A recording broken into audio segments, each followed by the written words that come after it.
Welcome back to the Gun Dungeon, guys. I've got a little different kind of video for you here today. Today we're going to be talking about gun belts. And to me, a good gun belt is one of the most important aspects of comfortable concealed carry. And I know this from experience because when I first started, I bought a $500-600 gun, I bought a $100 holster, and probably more than that actually.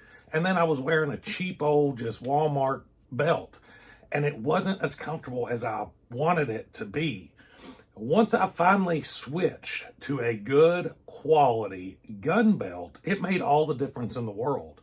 And I want you all to understand how important that is because you're going to spend a lot of money on your concealed carry rig, and a belt is one of the most important parts. It may not seem that way, but whenever your belt is what's distributing that weight around your body, keeping that gun from sagging, keeping your pants from sagging, it makes so much of a difference. And I've got 5 different belts here, one of which I bought was the first good gun belt that I bought over 10 years ago, probably closer to 15 years ago. And a couple different buckle styles here, but I'm just going to go ahead and show you the very first one that I bought. Now, Vetter Holsters did send me 3 of these belts to try out, so I'm going to show you those, but this is no way a review of their belts. They do make excellent belts, but they sent 3 different buckle styles, so it really suits this video here. But one of the first belts that I bought was this one here. Maybe this one won't fall off. I'll try to get it. And this one is like close to 15 years old. You can see it's got some honest wear on it. It's pretty flimsy these days, but this belt was from Bullhide Gun Belts. And when I first got it, it was really, really stiff. Now, stiff is kind of what you want. But to me, I did try later on, I tried one of the lined belts, which has a polymer or a steel liner inside the belt itself that makes it almost impossible to bend this way.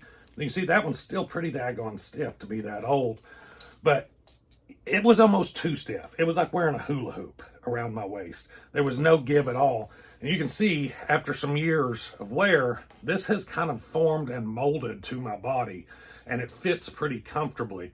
Well, it used to when I was closer to 300 pounds, which is why I don't wear this one anymore.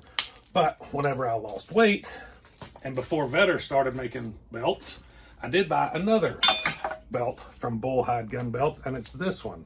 So this one is a little over a year old, and you can see it's a much more stiff, but it is starting to get that same shape as the other one that kind of molds to my body, yet is still stiff enough to distribute the weight around. So both of those just had your standard buckles here. And of course, you're limited to your hole spacing on what is going to be comfortable for you. And you can see there's 3 lines on that one.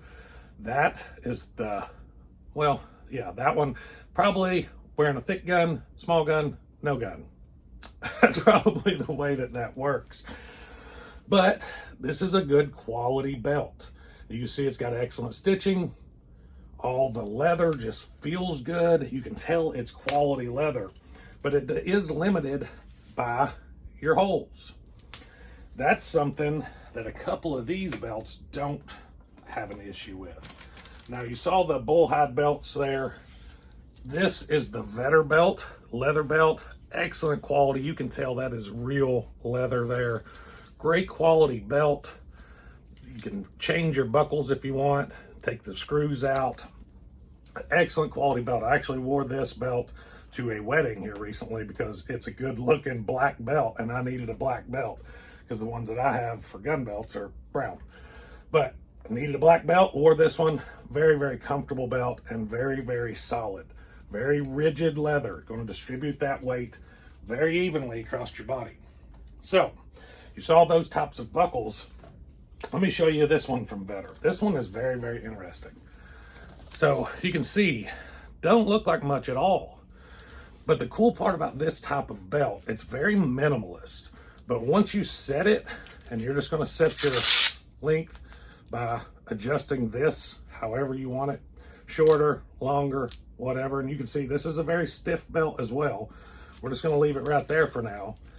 You run it through your belt loops, and it's simple as that. That's all there is to it.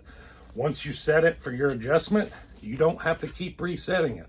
You just put it back in the same spot each and every time. And if you do want to adjust it, say you go to a different gun or whatever, it's really just simple as moving your Velcro. So very, very minimalist type belt. This one has me interested. I think I'm gonna start wearing this one some and kind of seeing how I like this buckle, because minimalist is kind of my style. So this one has the same concept on adjustability.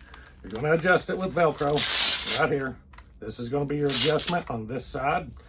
Now this one has the Cobra buckles. Now that is a patented buckle. So whenever you see a Cobra buckle, you can see it written on there. That is their buckle.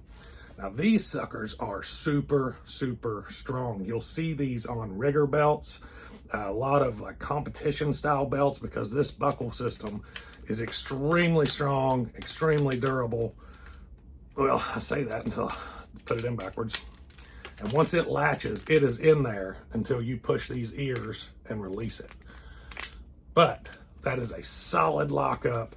Once you adjust that belt to fit you, it's there, and you're just going to snap it in place each time. Now these things, like I said, I think there are belts that even rock climbers use that use these Cobra buckles. So extremely, extremely strong buckles, and it's double stitch belt, very, very stiff. This is what you want. You want some rigidity in your belt, but you don't want so much as it's going to be uncomfortable for you. You start going the opposite direction when you start getting a little too stiff, in my opinion. Now you may like something that's super, super stiff with a steel liner or a polymer liner. You just have to try it and see. But any of these style belts you're not going to go wrong with. Thick leather, this type of neoprene type material here, all super stiff.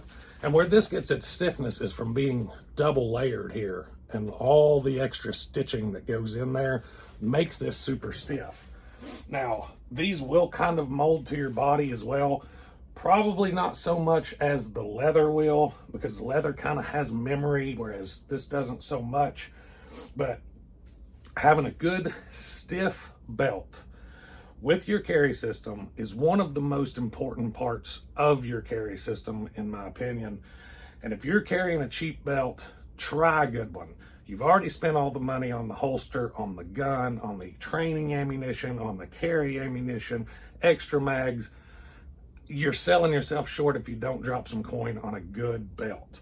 And like I said, these Vetter holster belts are excellent quality. There's all kinds of good belt makers out there. The Bullhide belts are great. And that one, that poor old thing, that sucker has, it's carried a lot of guns, and as you can tell from right here, it's also honed the blade of a lot of knives. Because that's something that good quality leather can do too. You can stroke a good edge on a blade real quick with some good leather. So it's done a lot of that. But that thing's lasted me almost 15 years. Think about that. Give $100 for a belt the last 15 years. That's getting your money out of it. And any of these belts, I'm confident any of these belts are going to last you that amount of time. They're going to be sturdy. They're going to be stiff. They're going to last a long, long time. It's a buy once, cry once, be happy that you did type thing.